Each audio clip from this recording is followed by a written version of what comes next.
Salam sejahtera Bapak Ibu Saudara yang dikasihi oleh Tuhan.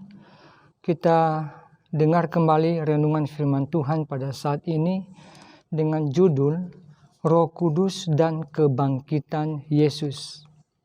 Sejak Yesus lahir, dibaptis, kemudian dicobai oleh iblis, Roh Kudus tetap menyertai Yesus. Roh Kudus juga menyertai Yesus ketika ia memberitakan tentang kerajaan Allah.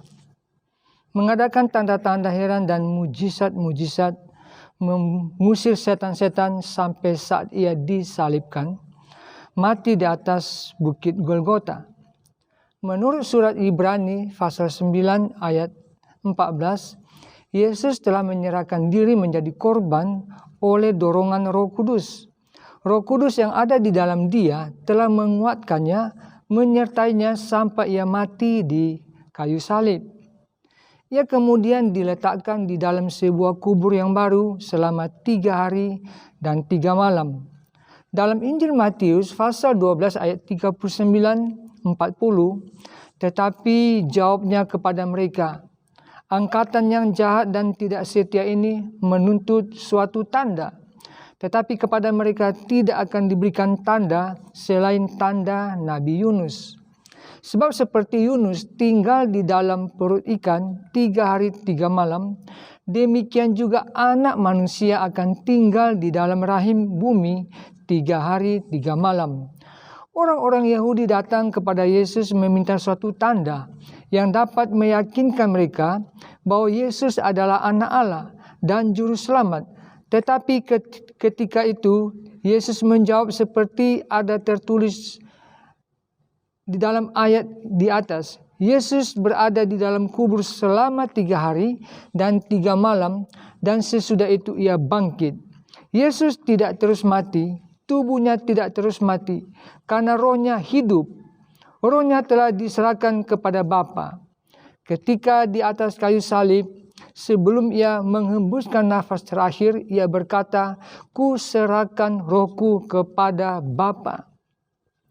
Rohnya tetap hidup walaupun tubuhnya mati dan diletakkan di dalam sebuah kubur, ditutup dengan sebuah batu yang besar, kemudian diberikan meterai.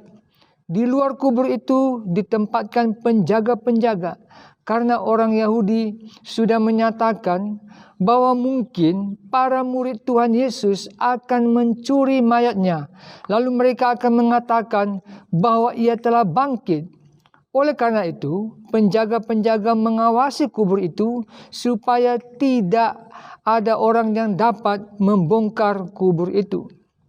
Tetapi ternyata sesudah Yesus berada selama 3 hari dan 3 malam di dalam kubur itu, ia bangkit. Bahkan batu yang menutup lubang kubur itu telah terguling. Kubur itu telah kosong dan ada malaikat di dalam kubur itu. Satu duduk di bagian kepala, satu duduk di bagian kaki, di mana Yesus tadinya terbaring. Tetapi Yesus ternyata tidak ada lagi di dalam kubur itu, karena ia telah bangkit. Amin, puji Tuhan, luar biasa. Kita lanjutkan. Berikutnya dikatakan bahwa ada saksi yang melihat bahwa yaitu yang bernama Petrus dan Yohanes, kedua murid yang pergi ke kubur. Kemudian ada beberapa orang wanita yang pergi melihat kubur itu. Juga selama 40 hari Yesus berjalan berkeliling menunjukkan dirinya kepada orang-orang yang ada pada waktu itu, bahwa sungguh benar dialah yang telah mati dan telah dibangkitkan. Seorang murid bernama Thomas tadinya juga tidak percaya bahwa Yesus bangkit, sehingga ia berkata, "Sebelum aku memasukkan jariku kepada lubang bekas lukanya itu, aku tidak akan percaya."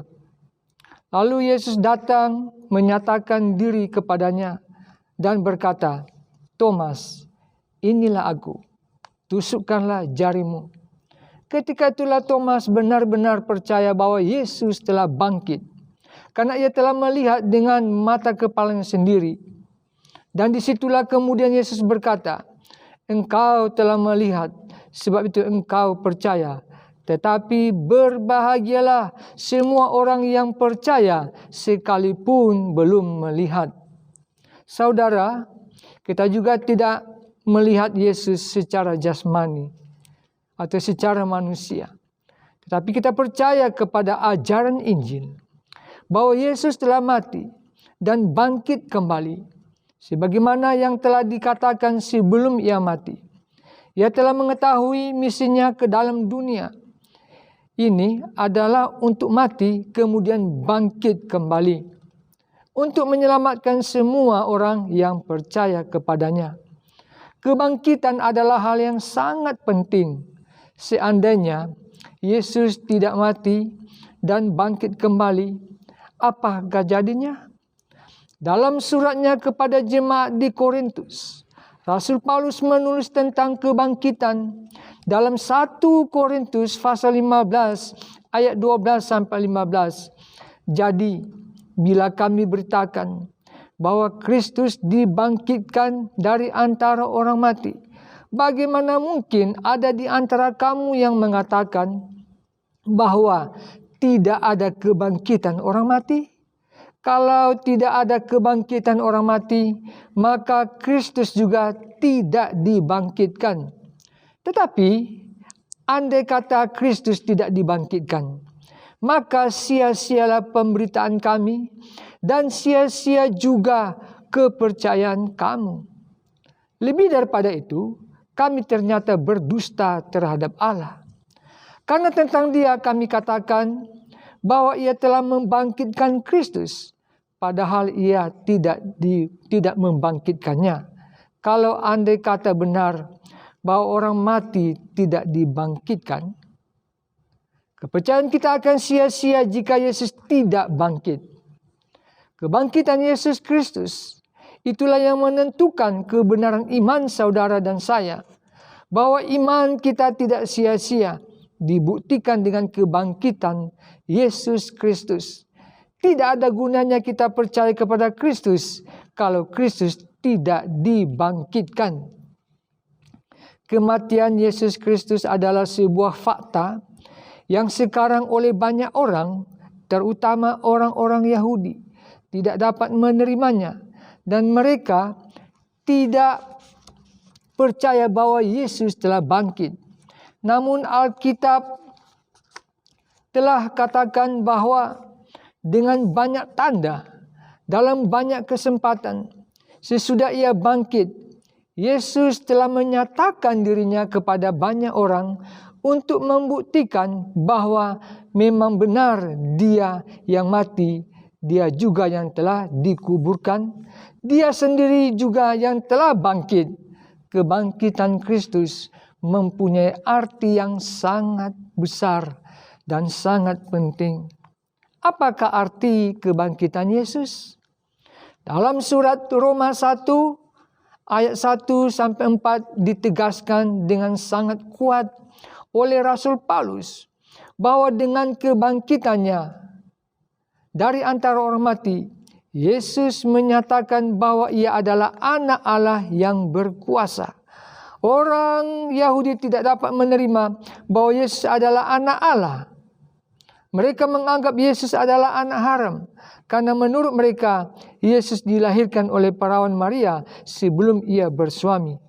Tetapi kita telah mengetahui dari pelajaran sebelumnya bahwa kelahiran Yesus adalah oleh Roh Allah sendiri dan bukan karena Yusuf. Ia lahir bukan oleh kehendak manusia, tetapi ia lahir oleh Roh Kudus dan sampai mati pun oleh Roh Kudus, dan sekarang kebangkitannya juga oleh Roh Kudus. Roma 8 ayat 11, dan jika Roh Dia yang telah membangkitkan Yesus dari antara orang mati diam di dalam kamu, maka Ia juga yang telah membangkitkan Yesus Kristus dari antara orang mati akan menghidupkan juga tubuhmu yang fana itu oleh Roh-Nya yang diam di dalam kamu. Apakah yang membangkitkan Yesus dari antara orang mati? Roh Kuduslah yang membangkitkan Yesus.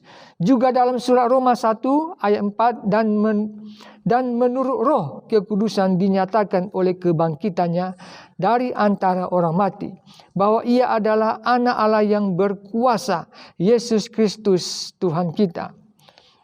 Mari kita berdoa. Bapa, di dalam nama Tuhan Yesus Kristus, kami sangat bersyukur dan berterima kasih buat firman-Mu yang hidup dan berkuasa.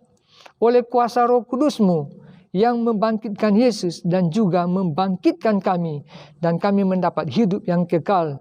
Di dalam nama Yesus Tuhan kami sudah berdoa. Haleluya. Amin.